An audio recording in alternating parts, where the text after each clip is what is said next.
Minute আছে আর sir একটু আমাকে 2-4 মিনিট দিতে হবে, আজকে সময় হবে না। স্যার একটু দেবেন। তথ্য দেখলে বুঝতে পারবেন যে কিভাবে ড্রপ আউট হচ্ছে। ক্রমশ আমাদের রাজ্যে ড্রপ আউটের সংখ্যা বেড়ে যাচ্ছে, কিন্তু রাজ্যপাল মহাশয়ের ভাষণে সেই ড্রপ আউট নিয়ে কোনো চর্চা ছিল না। তাই আমি সেইগুলোকে বিরোধী হিসাবে একটু স্মরণ করিয়ে দিতে চাইছি হাউসে। 2023 সালে উচ্চ মাধ্যমিক পরীক্ষার্থীর সংখ্যা ছিল 8,52,444 জন। 2024 সালে উচ্চ মাধ্যমিক পরীক্ষার্থীর সংখ্যা দাঁড়ালো 7,64,848 জন। কিন্তু 2025-এ এসে দেখলাম আমরা মাত্র 4,73,919 জন।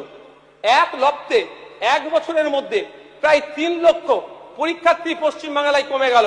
কিন্তু দুর্ভাগ্য, যখন বিগত দিনের যিনি আমাদের শিক্ষামন্ত্রী ছিলেন তাকে প্রশ্ন করলে এই বিষয়গুলো সুন্দর তাত্ত্বিক ভাষায় বলে যথাযথ উত্তর না দিয়ে তিনি এড়িয়ে যাওয়ার চেষ্টা করেছিলেন।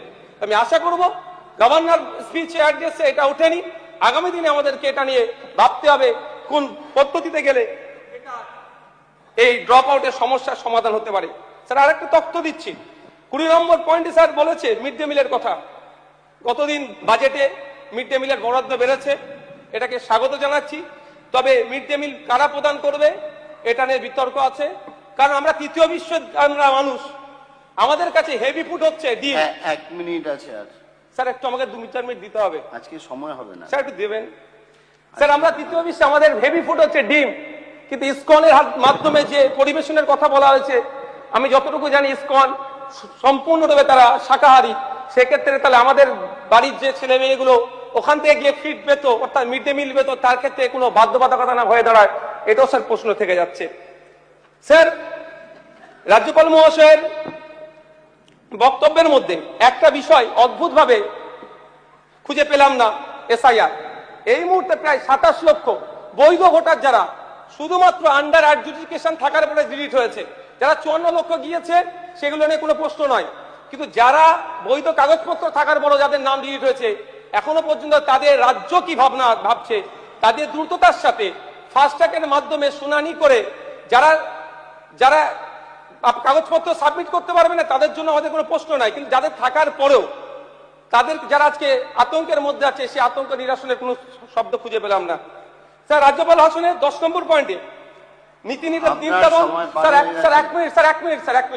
নীতি নির্ধারণ, সম্পদ বন্টন এবং রাজনৈতিক প্রতিনিধিত্বের সংক্রান্ত সমাধানের জন্য জনগণনার বিষয়টি তিনি উল্লেখ করেছেন।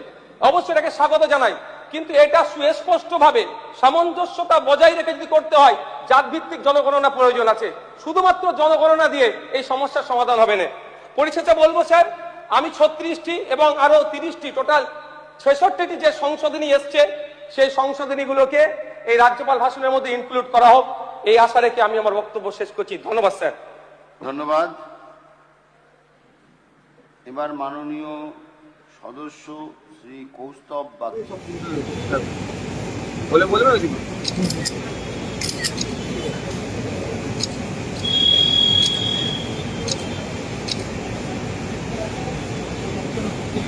ঠিক আছে।